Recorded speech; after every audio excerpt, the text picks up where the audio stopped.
stages, you will not just hear from me. You will hear a great deal from Donald Trump directly, for there is no better witness to his character than his own words, and no better evidence of the danger he poses than his own conduct. Daniel Meyer is the former executive director of the intelligence community for whistleblowing and is a whistleblower himself 3 times over. So, Dan, thank you so much for coming back. And, it just got us thinking, here you were willing to come forward and sacrifice and risk it all.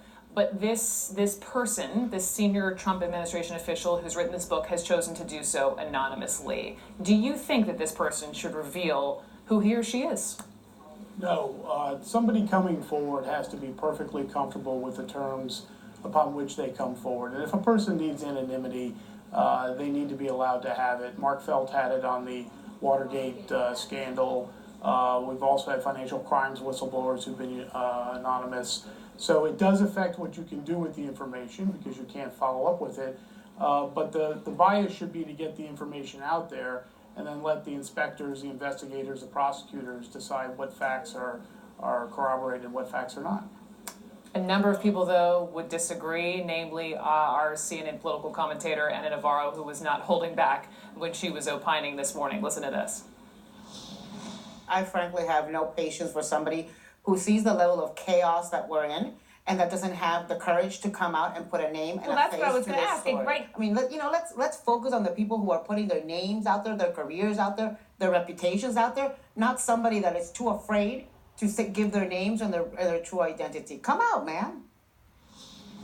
Come out, man. She says this person, if not, would be cowardly. Does she not have a point? No, I don't think she has a point. Everybody has their own level of comfort bringing items forward, and the system should be biased towards getting the information out. If we insist on a common standard where people all have to identify themselves, then we end up with a system that will end up restricting information coming out rather than moving it out to where it can be reviewed and analyzed.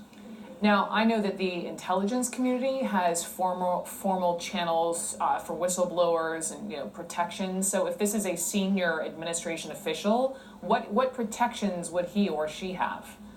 So I'm assuming, I could be wrong, this person's a senior executive in the senior executive service or the senior intelligence service or is even a political appointee. The protections are very limited. At best, maybe a constitutional case, and those are always very expensive and very chancy. So the reason why this person may be anonymous is that protections may be very thin for this person. Huh.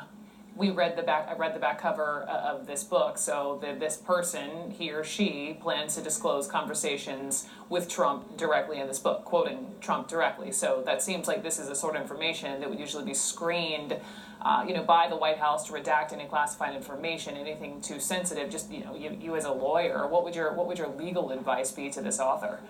So if this was a client of mine, I would be very clear they need to get a pre-publication approved because information can be retroactively classified after you've published.